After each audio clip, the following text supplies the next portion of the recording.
에베소 6장 4절입니다. 에베소서 6장 4절 말씀 한 절입니다. 다 같이 일어서셔서 합독하시고 앉겠습니다. 에베소 6장 4절 시작.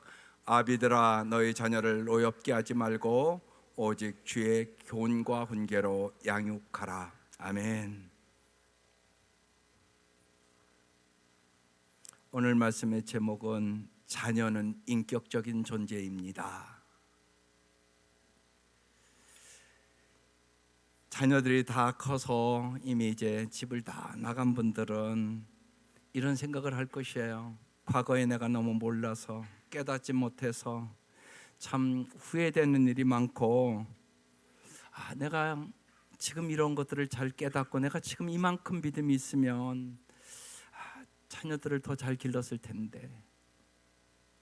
그래서 자녀 교육에 대한 설교는 더 제가 간절히 하게 됩니다. 그래서 오늘 일부에도 이렇게 새신자들 나오던 그 자매들이 같이 나오더니 남편이 같이 안 나온 거예요. 그래서 제가 나갈 때 그랬어요. 유튜브로 들어가니까 꼭 남편 듣게 하라고. 그래서 남편이랑 같이 들어야 애들 잘 기를 수 있다고 그 얘기를 해주었습니다. 이제 여름 성경학교가 다가오고 중고등부 수련을 앞두고 정말로 우리가 우리의 다음 세대 우리 자녀들을 어떻게 잘 기를 수 있을까 고민하고 기도하는 시간들입니다. 오늘의 말씀을 정말로 마음에 새기고 후회하지 않는 삶을 살아갈 수 있기를 주의 이름으로 축원합니다. 여러분, 신앙생활의 가장 중요한 것은 무엇입니까? 우리 삶 공부를 한 성도들은 금방 나옵니다.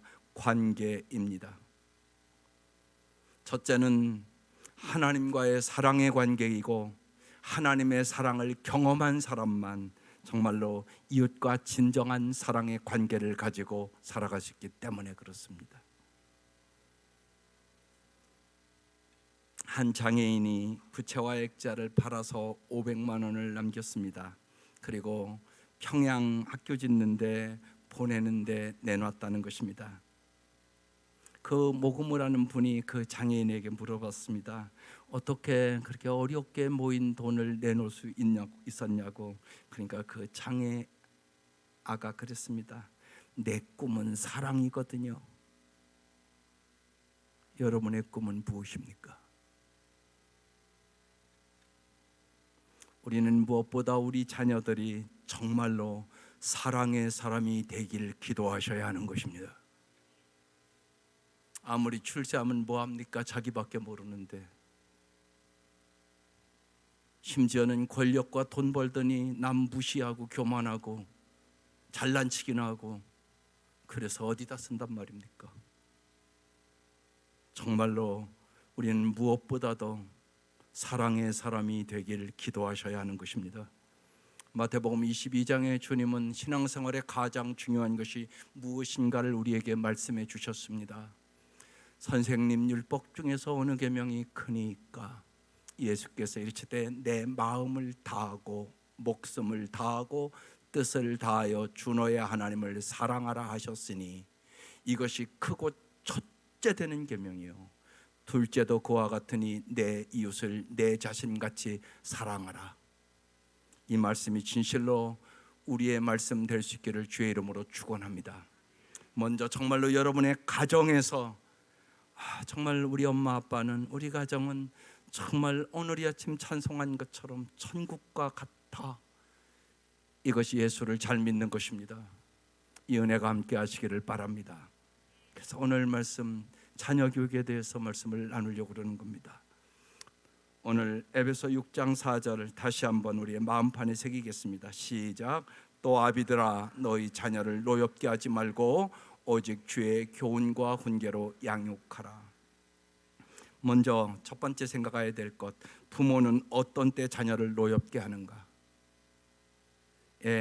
전체적인 그림을 그릴 것이에요. 7가지 말씀드릴 텐데, 이미 나이가 드신 부모들은 내가 어디에 해당하는가를 잘 생각하고, 만약에 이런 일이 있었다면 자녀들이 모이고 왔을 때 아빠가 그때는 참 몰랐어, 미안해, 이런 고백을 꼭 할 수 있기를 바라요. 젊은 지금 자녀를 키우고 있는 부모들은 잘 새겨야 될 것이에요. 첫 번째, 지나친 간섭할 때 자녀를 노엽게 합니다. 부모는 자녀보다 삶의 경험과 지혜가 많기에 자녀에게 가르쳐주고 싶은 것이 많습니다. 따라서 지나친 과욕으로 강요한단 말입니다.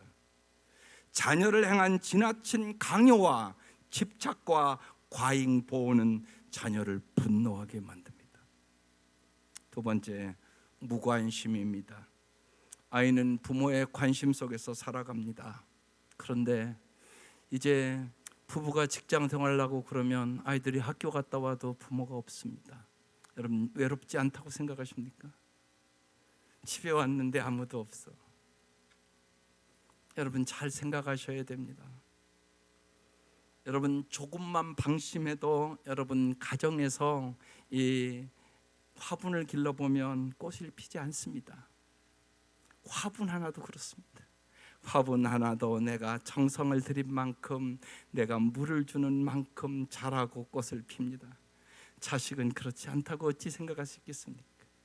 여러분이 무관심하면 자녀들은 꽃을 피울 수가 없습니다. 열매를 맺을 수가 없습니다. 세 번째, 비교하는 것입니다.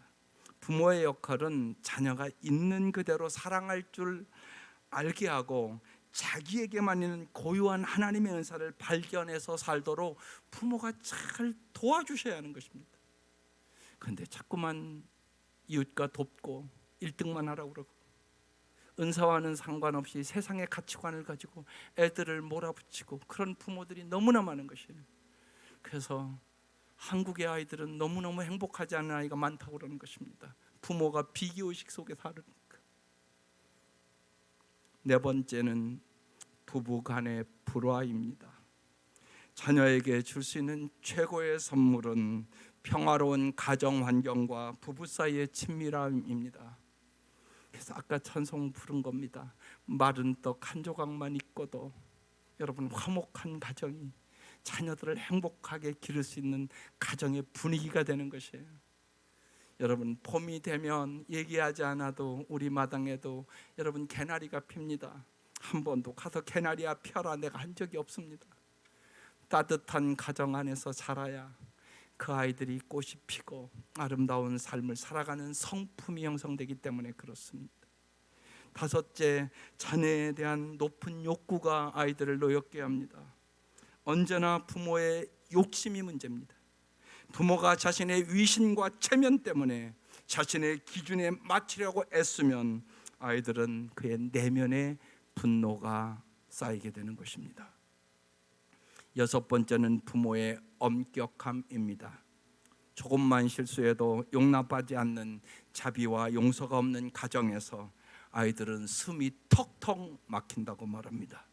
특별히 신앙생활을 열심히 하는 가정 같은데 아이의 표정은 어두운 가정들이 있습니다. 왜요? 부모가 율법적이기 때문에 그런 것입니다. 자발적이지 않고 강요가 많습니다. 자기의 기준으로 신앙생활을 시키려고 자꾸 잔소리를 합니다. 그러면 아이들은 전혀 행복하지 않습니다. 우리 엄마 신앙생활 보는 게 행복하지가 않습니다. 예배 시에도 심지어는 부모가 아이들이랑 예배에 와서 자기나 예배 잘 드리지 자녀를 계속 예의주시합니다. 여러분, 그러지 말기를 바랍니다. 당신이나 잘 드릴 수 있기를 바랍니다. 여러분, 교회 와서도 마찬가지예요. 예배 딱 시작하면 여러분 다른 사람 신경 쓸 거 없습니다. 여러분 예배 잘 드리시고 은혜 받으시기를 바랍니다. 그래야 그 은혜가 흘러가는 것입니다. 일곱 번째는 언어폭력입니다. 신체의 상처보다 더 심각한 상처는 영혼의 상처입니다. 말 때문에 상처받는 일들이 너무나 여러분의 가정에 많습니다. 그래서 여러분의 입을 거룩하게 하시기를 바랍니다. 혀에 성화가 있어야 성숙한 사람입니다. 잠언 18장 21절이 그래서 유명한 말씀입니다. 함께 합독하겠습니다. 시작. 죽고 사는 것이 혀의 힘에 달렸나니 혀를 썩이 좋아하는 자는 혀의 열매를 먹으리라. 여러분, 말 잘할 수 있기를 바랍니다. 특별히 말이 많은 사람은 좀 말을 줄일 수 있기를 바라요. 그 말이 그렇게 사람에게 상처를 줍니다. 말로 지는 죄가 아마 제일 많을 겁니다. 7가지 큰 그림을 그려드렸습니다. 이 모든 상황을 한마디로 하면 자녀의 인격을 존중하지 않아서 벌어진 일이란 말입니다. 그래서 오늘 설교 제목을 그렇게 정한 겁니다. 자녀의 인격을 제발 존중해 달라고. 여러분의 소유가 아니라고, 하나님이 당신에게 맡긴 거라고, 정말로 자녀의 청지기로 사시라고, 좋은 엄마가 되라고, 좋은 아빠가 되라고, 온유하고 겸손한 인격의 부모들이 되자는 얘기예요.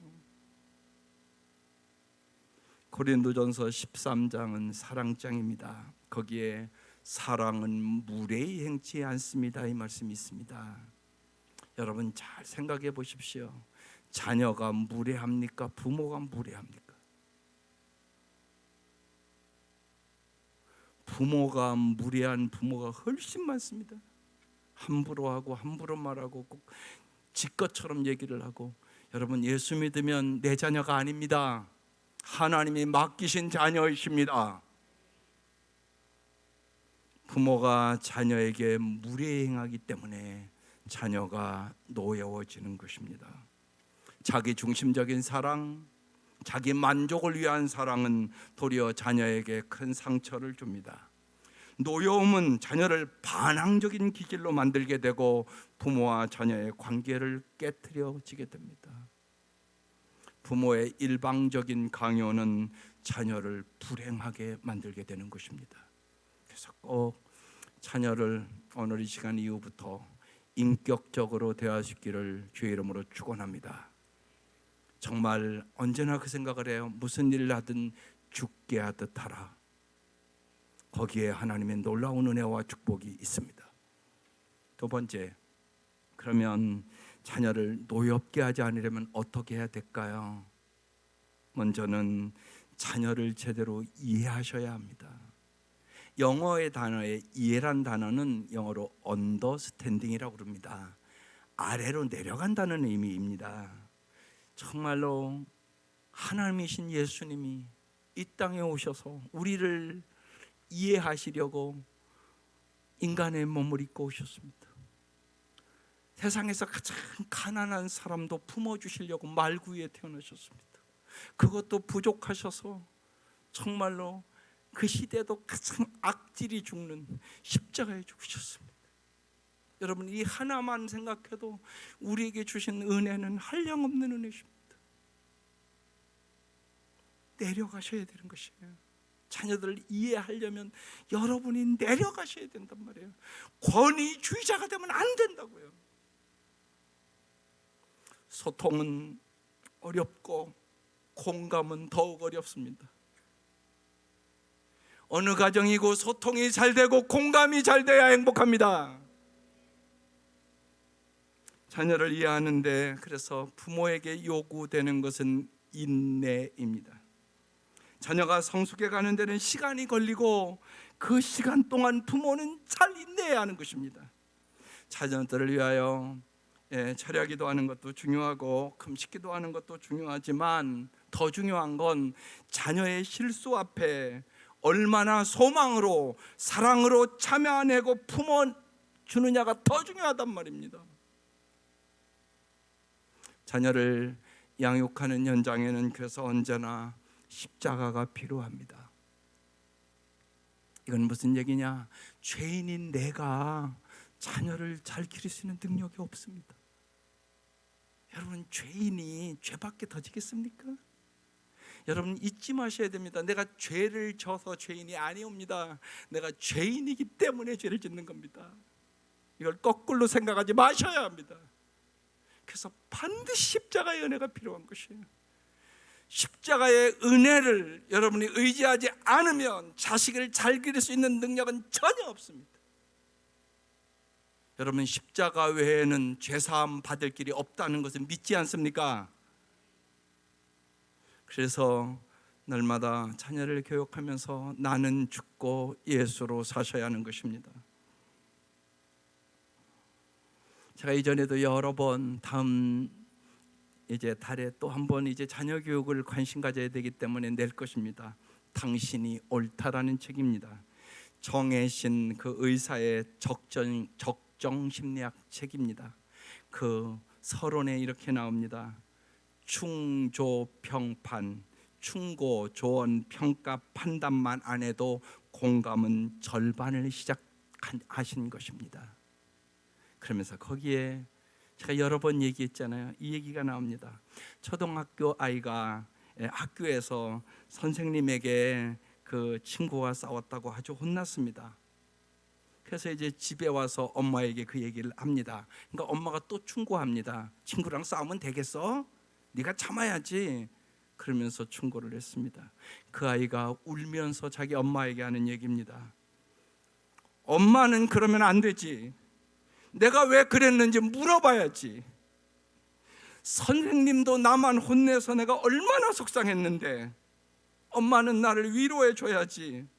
그 애가 먼저 나에게 시비를 걸었고 내가 얼마나 참다가 한 대 때렸는데 엄마도 나보고 잘못했다고 하면 안 되는 거지. 그러면서 그 아이가 웁니다. 그렇지. 여러분 어떻게 하시겠습니까? 수많은 부모들이 충고만 한단 말입니다. 아이의 마음을 정말 이해하고 그 아픔을 위로해 줄 생각은 안 하는 겁니다. 전혀. 자녀를 이해하고 자녀와 소통하고 자녀와 공감하는, 자녀를 이해해 주는, 특별히 실수했을 때, 잘못했을 때 그런 부모가 될 수 있기를 주의 이름으로 축원합니다. 두 번째는 부모의 성숙입니다. 부모가 미성숙할수록 자녀들은 오랫동안 힘든 시간을 보내야 합니다. 갈등과 충돌은 길어질 수밖에 없습니다. 그래서 여러분, 부모가 인격적으로나 신앙적으로 성숙하는 게 얼마나 중요한지 모릅니다. 당신만 고생하는 게 아니란 말이에요. 당신이 참다운 복음과 은혜를 모르면 당신의 자식도 고생을 시킨단 말입니다. 따라서 자녀 교육은 인간의 힘으로 안 됩니다. 물론 부모들은 잘못된 행동을 하는 아이에게 분노를 느낍니다. 그런데 분노하면 성경적으로 문제를 취급할 수 있는 당신이 위치에 설 수 없다는 사실입니다. 먼저 하나님과 아이들이 말 안 듣고 여러분의 마음을 속상하게 할 때 하나님과 홀로 있는 시간을 가지면서 우리의 마음을 가라앉혀야 되는 것입니다. 온유와 겸손한 마음으로 훈육할 수 있을 때까지 하나님의 은혜를 기다려야 하는 것입니다. 혹시나 여러분이 쉽게 분노를 폭발했다면 부모가 먼저 하나님 앞에 회개를 하고 용서를 구해야 합니다. 아들아, 미안하다. 아빠가 너에게 죄를 졌구나. 화를 내고 아빠가 또 성질을 부렸지. 그런 모습은 잘못된 거야. 아빠를 용서해 줘. 이렇게 해야 됩니다. 여러분, 그런 일들이 여기 부모들 많을 것이에요. 아까 7가지에 안 걸린 부모가 어디 있겠습니까? 반드시 여러분 그런 시간을 가져야 아이들이 장성했어도 그 영혼이 치료될 수 있음을 깨달으시기를 바랍니다. 세 번째, 사랑과 징계가 함께 가야 합니다. 잠언 13장 24절에 이런 말씀이 있습니다. 매를 아끼는 자는 그의 자식을 미워함이라 자식을 사랑하는 자는 근실히 징계하느니라. 히브리서 12장에도 하나님은 사랑하는 자를 징계하시느니라. 징계가 없으면 그는 사생자라고 얘기합니다. 사랑하면 징계하셔야 합니다. 그런데 요새 젊은 부모들은 이게 심각하단 말이에요. 어떻게 징계해야 될 줄도 모르고 세상의 심리학적인 자녀 교육에 물들어서 성경적으로 가르치지 않는 부모들이 훨씬 많습니다. 교회와 앉아있는 크리스찬 중에도 말입니다. 그래서 이 얘기는 다음 주에 한 주 더 깊이 다뤄야 될 문제이기 때문에 매와 아이와의 대화에 대한 것은 다음 주에 더 깊이 나누도록 하겠습니다. 잠언이 23장 13, 14절에 더 강력한 말씀이 있습니다. 같이 읽겠습니다. 아이를 훈계하지 아니하려고 하지 말라. 채찍으로 그를 때릴지라도 그가 죽지 아니하리라. 내가 그를 채찍으로 때리면 그의 영혼을 수월에서 구원하리라. 중요한 단어가 구원이라는 단어입니다. 그래서 특별히 징계할 때 주의할 것은 부모의 감정 처리입니다. 징계를 하되 아버지는 자기의 권위주의나 힘을 잘 절제해야 되고, 부모는, 어머니는 특별히 입을 절제하셔야 합니다. 성령의 도우심을 받아 절제된 행동과 감정으로 자녀를 훈계할 수 있어야 하는 것입니다. 부모가 미성숙한 인격을 드러내면 모든 말과 행동에서 권위가 없어져 버립니다. 그 다음부터는 부모의 권위가 사라져 버리게 되는 것입니다. 이건 엄청나게 중요한 문제입니다. 네, 부모 노릇하는 거 참 어렵죠. 어렵죠? 사람의 힘으로는 안 된다는 것을 여러분이 깊이 깨달아야 된단 말입니다. 정말 나는 자식을 잘 기를 수 있다 자신하는 사람은 세상에 한 사람도 없습니다. 하나님의 지혜와 하나님의 은혜와 하나님의 긍휼을 구하는 겸손함을 가지고 기도하며 자녀를 보살피시기를 바랍니다. 이 말씀 준비하면서 너무나 항상 바쁘게 정말 우리 아이들을 위해서 내가 해준 게 없구나. 정말 개척할 때는 그 지하에서 개척을 하니까 아이들 병들까 봐 하루 종일 밖에 내놓고 하루 종일 전도하러 다니고 그렇게 살았으니까요. 네, 그런 생각들을 쭉 하면서 하나님 앞에, 하나님 은혜 위에 은혜입니다. 하나님의 은혜가 아니면 자녀들이 저만큼 자랄 수 없었습니다. 이렇게 고백하지 않을 수가 없습니다. 그렇습니다, 여러분. 오직 하나님의 은혜로 우리는 자녀를 잘 기를 수 있음을 믿을 수 있기를 바랍니다. 세 번째, 주의 교훈과 훈계로 양육하라. 에베소 6장 4절 다시 봅니다. 또 아비들아 너희 자녀를 노엽게 하지 말고, 이게 첫 번째 말씀이고, 두 번째 오직이라는 단어가 있습니다. 오직 주의 교훈과 훈계로 양육하라. 여기 교훈은 예방적인 차원이고 훈계는 치료적인 차원이에요. 그래서 언제나 예방이 더 중요해요. 우리가 몸도 그렇잖아요. 심한 병 들으면 낚둔다는 게 너무나 힘들어, 너무나 아파. 여러분 그래요. 그래서 젊은이들에게 얘기하는 거예요. 이런 것들을 지금 잘 깨닫고 자녀를 양육하라는 거예요. 자녀가 이미 다 크고 나면 이게 안 되는 거예요. 지 멋대로고 지 맘대로고. 예? 오늘 아침 어떤 상담을 들었는데 한 엄마가 무용을 잘해서 무용과 대학을 갔대요. 갔는데 거기 가보니까 부자 애들이 많대 거기는. 근데 자기들은 좀 가난한 것 같대. 근데 걔가 물질 쓰는 문제 때문에 내가 엄마로서 너무나 힘들다고.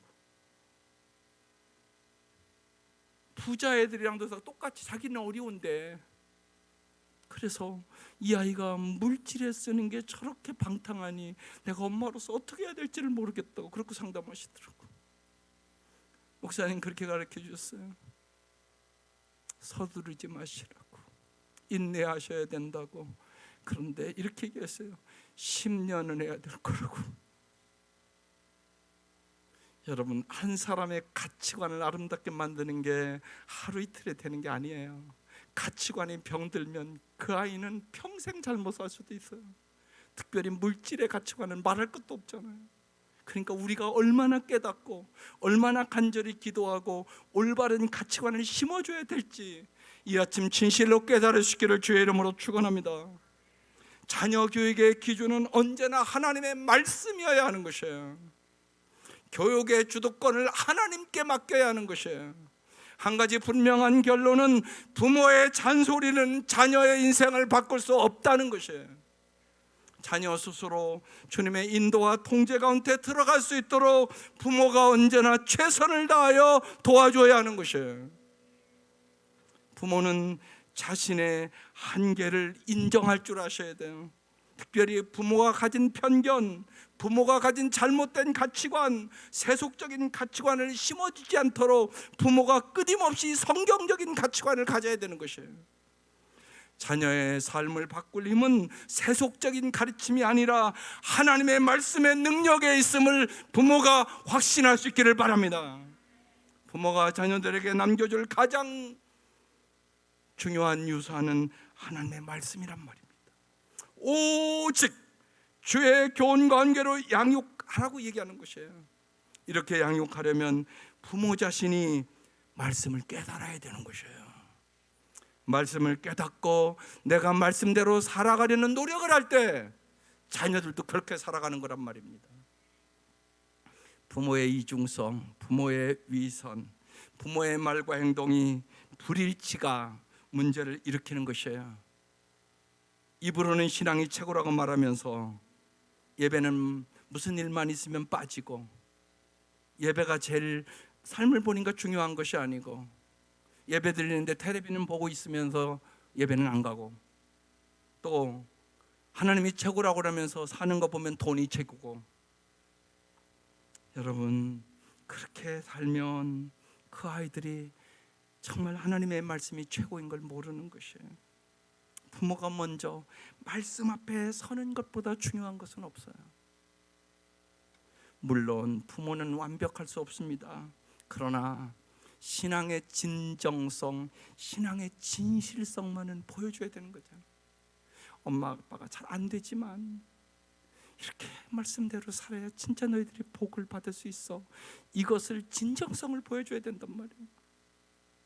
하나님을 의지하는 법을 보여줘야 된단 말이에요. 그게 핵심적으로 기도잖아요.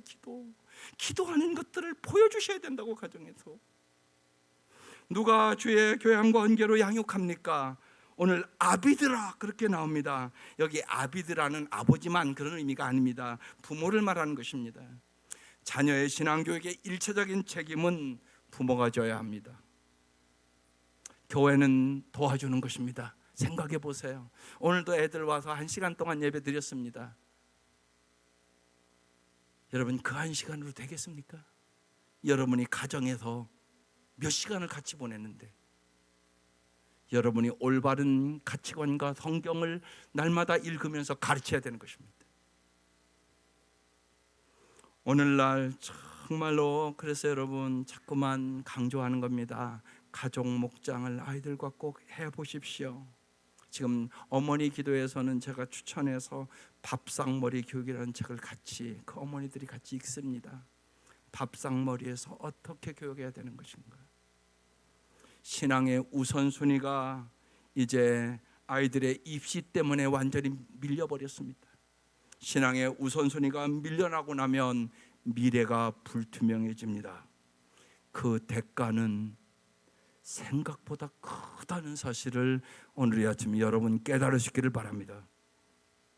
서초교회 김성년 목사님이라고 개척교회를 위하여 평생을 헌신한 그 교회 목사님이 있습니다. 어느 날 권사님이 아들을 홀로 키웠는데 아들이 고3이 되자 그 권사님이 아들에게 이렇게 얘기합니다. 아들아, 교회는 일평생 다닐 것이지만 대학을 오래 못 들어가면 나는 너에게 재수시킬 능력이 없으니까 1년 동안은 교회보다는 공부에 전념했으면 좋겠어. 그렇게 아들을 불러놓고 얘기를 했습니다. 그래서 이제 교회 가서 아들이 좀 교회에서 아이들과 놀고 시간을 보내면 엄마가 야단을 치고 혼을 냈습니다. 야, 1년만 공부를 열심히 좀 하자고. 그런데 이런 일들로 말미암아 아들은 자연히 교회로부터 점점 소원해지고 멀어지기 시작했습니다. 그가 마음이 성적이 안 나오고 불안하자 친구들과 음주와 흡연을 시작하게 됐습니다. 아들은 그의 대학에 지나가지 못했고 재수를 하게 됐습니다. 그러자 점점 세상에 빠져들었습니다. 그래서 어느 날 그 목사님이 아들을 데리고 상담 요청을 했습니다. 목사님이 상담을 해보니까 아들의 마음속에는 불만과 불안이 가득 차 있었습니다. 교회에 다시 출석하고 신앙생활을 좀 잘해보자고 권명했지만 여의치가 않았습니다. 그러던 어느 날 새벽에 술을 취해 차도를 횡단하다가 차에 치였습니다. 그리고 병원으로 옮겼습니다. 죽었습니다. 목사님이 영안실에 들어가자 그 권사님이 애통하며 목사님의 손을 붙잡고 고백합니다. 목사님, 제가 제 아들을 죽였어요. 제가 잘못한 거예요. 이제 어떻게 하면 좋죠? 목사님 역시 자신이 좀 더 책임을 다하지 못했음에 대한 죄책감이 들어서 여러 해 동안 자책하며 살았다고 그랬습니다. 그날 병원을 나서면서 목사님은 이런 교훈을 얻었다고 기록해 놨습니다. 내가 매주일 교회에 나가 신앙을 지키는 것은 사실 내가 신앙을 지키는 것이 아니라 신앙이 나를 지키는 것이다. 여러분 정말로 깨달으시기를 바랍니다. 세상 것이 다가 아니올시다. 아이들이 장성해도 생각해 보십시오. 아름다운 가정을 이루는 것이 쉽지 않은 시대입니다. 결혼 후에도 마음을 놓을 수 없는 시대를 우리는 살고 있습니다. 우리는 어느 때보다 하나님의 말씀밖에 없다는 것을 인정하고 그것에 소망을 두셔야 하는 것입니다. 로마서 10장 17절의 말씀대로 믿음은 들음에서 나며 들음은 그도의 말씀으로 말미암느니라. 그래서 여러분, 부모들이 말씀을 깨닫기 위해서 삶 공부를 열심히 해달라고 자꾸 부탁하는 것입니다. 언제나 여러분 예배 드리는데 최선을 다하셔야 합니다. 한 번에도 말씀을 더 들으셔야 되는 것이에요. 믿음은 들음에서 납니다. 성령이 역사하실 때 그 말씀이 나의 생명의 말씀으로, 능력의 말씀으로 임하게 되는 것입니다. 하나님의 말씀이 당신을 지켜주심을 믿으시기를 바랍니다. 깊이 우리는 잘 생각해야 되는 지금 시대를 살아갑니다. 자녀들이 부모보다, 띄워져 보실래요? 믿음이 더 좋은 세대로 갈 것인가? 부모와 비슷한 믿음의 세대로 갈 것인가?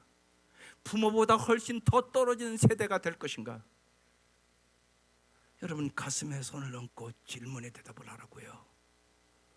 당신의 자녀들은 지금 어떻게 신앙생활을 하고 있습니까? 셋 중에 어디로 갈 것 같습니까? 이것을 여러분이 깊이 생각하시고 기도해야 된다는 얘기입니다. 다음 세대에 정말 영향을 줄 수 있는 그 삶을 부모의 세대가 살아야 된다는 얘기예요. 정말로 십자가를 말로만 얘기하지 말고 여러분이 십자가를 지셔야 됩니다. 그렇지 않으면 내 다음 세대가 더 신앙생활을 잘할 가능성은 없습니다. 그래서 네 번째, 자녀를 위하여 주님 앞에 엎드릴 수 있기를 바랍니다. 부모의 한계를 인정하고 하나님의 도우심을 간절히 구하셔야 합니다. 시편 127편에 주님은 우리에게 명확하게 말씀하십니다. 여호와께서 너희 집을, 너의 가정을 세우지 아니하시면 세우는 자의 수고가 헛되다. 여호와께서 성을 지키지 아니하시면 파수꾼의 깨어있음이 헛되도다. 하나님의 은혜가 필요합니다. 순간마다 하나님을 의지하셔야 합니다. 자녀를 위하여 쉬지 말고 기도하셔야 합니다. 부모의 눈물과 기도가 자녀를 아름답게 세웁니다. 그것이 부모가 해야 될 최고의 책무입니다. 시편 127편 3절에 보라, 자식들은 여호와의 기업이요 태의 열매는 그의 상급이라고 얘기합니다. 자녀는 하나님이 우리에게 주신 최고의 선물입니다. 손자 손녀를 본 사람은 다 알지 않습니까? 그 선물이 우리 가정에 오므로 내가 얼마나 기뻤나. 손자 손녀를 본 사람은 다 압니다. 그거 이 세상의 어떤 것과 비교할 수 없습니다. 자녀는 하나님이 맡겨주신 기업이요 축복입니다. 하나님의 뜻에 합당하게 양육할 때 선한 아버지 되시는 하나님이 그 자녀를 아름답게 세워 주실 것입니다. 마지막으로 하나님은 자녀를 양육하며 부모를 성숙시킵니다. 하나님은 자녀를 통하여 부모를 철들게 하십니다. 자녀를 바라보며 우리 자신의 모습을 보게 되는 것입니다. 자녀와의 관계를 통하여 하나님의 마음을 진실로 배우게 되는 것입니다. 하나님은 가정을 통하여 속 썩이는 자녀들을 통하여 우리를 다듬어 가십니다. 하나님의 거룩한 목적은 성숙에 이르게 하는 것입니다. 우리 권사님 나이 드셨는데 그런 기도를 할 때마다 저는 가슴이 뜨거워집니다. 성숙하게 해주십시오. 여러분, 이 기도가 얼마나 중요한 기도인지 모릅니다. 사람은 성장이 아니라 성숙해야 행복한 것입니다. 내면의 성숙이 있어야 되고, 인격의 성숙이 있어야 되고, 신앙의 성숙이 있어야 진짜 행복할 수 있습니다. 속사람이 능력으로 강건해지고 성숙하면 우리가 이 땅에 살아가면서 시시때때로 다가오는 고난과 역경과 실패 속에서도 흔들리지 않고 평안을 유지하고 행복할 수 있게 되는 것입니다. 여름 성경학교를 앞뒀습니다. 중고등부 수련을 앞두고 아이들이 말씀으로 무장하고 기도로 무장하는 시간들입니다. 그런데 부모가 더 중요하기 때문에 이 시간 간절하게 설교하는 것입니다. 교회의 힘만으로는 안 되기 때문에. 사랑하는 성도 여러분, 가정 수업이 신앙 수업입니다. 가정에서 잘 진짜 하나님의 살아계심과 하나님의 역사하심과 하나님의 사랑과 하나님의 은혜를 여러분이 보여주시기를 바랍니다. 날마다 부모가 은혜를 받으셔야 합니다. 그 은혜가 여러분의 자녀들에게 강물처럼 흘러가야 되는 것이에요. 다음 세대를 생각하는 이 시간들, 주님 앞에 더욱 나와 은혜를 사모하며 기도하시기를 바랍니다. 더욱더 아이들만 교회 수련회 보내지 마시고 부모가 말씀 앞에 서는 시간들을 가지시기를 바랍니다. 주님의 그 크신 은혜와 그 크신 평강이 사랑하는 귀한 가정들 위에 임할 수 있기를 주의 이름으로 축원합니다. 기도드리겠습니다. 이 시간 1분 동안 좀 생각하시고 기도하시기를 바랍니다. 자녀를 인격적으로 대하는 좋은 부모가 될 수 있도록 성령님, 내 인격을 변화시켜 주십시오. 자녀들은 부모의 권위와 하나님의 권위에 순종함으로 정말로 복을 받게 해 주십시오. 주님, 내 힘으로 안 됨으로 진실로 십자가에서 나는 죽고 예수로 살기를 원합니다. 예수님께서 우리 가정의 주인 되 주시고 내 마음의 주인 되 주셔서 날마 우리의 가정과 우리의 마음을 다스려 주옵소서. 간절히 기도하시기를 바랍니다.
하나님 아버지, 누구에게 얘기도 못하고 자녀들이 속썩여서 마음 아파하고 괴로워하고 힘든 성도들이 있습니다. 하나님, 이 아침 위로하여 주시고 주님이 우리의 소망임을 믿고 기도할 수 있는 힘을 허락하여 주시며, 기도할 때마다 역사하여 주셔서 사랑하는 자녀들이 돌아오게 하여 주시옵소서. 탕자를 돌아오게 하셔서 새롭게 하신 주님을 저희들이 믿습니다. 하나님 아버지, 또한 아이가 태어날 때부터 육체의 연약함과 성장이 여러 가지 어려워서 마음으로 힘들어하는 부모들이 있습니다. 하나님 도와주시옵소서. 하나님 은혜를 내려 주시옵소서. 하나님 날마다 위로하여 주시옵소서. 아이를 볼 때마다 하나님의 은혜가 임하게 하여 주시고, 기도할 때마다 그 연약한 아이를 기를 수 있는 힘과 지혜와 하나님의 사랑을 부어주셔서 하나님이 주시는 그 사랑으로 그 아이를 기르기에 부족함이 없도록 하나님 은혜를 베풀어 주시옵소서. 주님께서 이 아침 우리가 우리의 자녀들을 위하여, 우리의 손자와 손녀들을 위하여 간절히 간구하는 기도에 주님 응답하여 주실 것을 믿습니다. 주님만이 우리의 소망이십니다. 주님만이 우리의 반석이십니다. 주님만이 우리의 피난처이십니다. 주님 역사하여 주시고 모든 것에 합력하여 선을 이루어 주시옵소서. 예수님의 이름으로 기도드립니다. 아멘.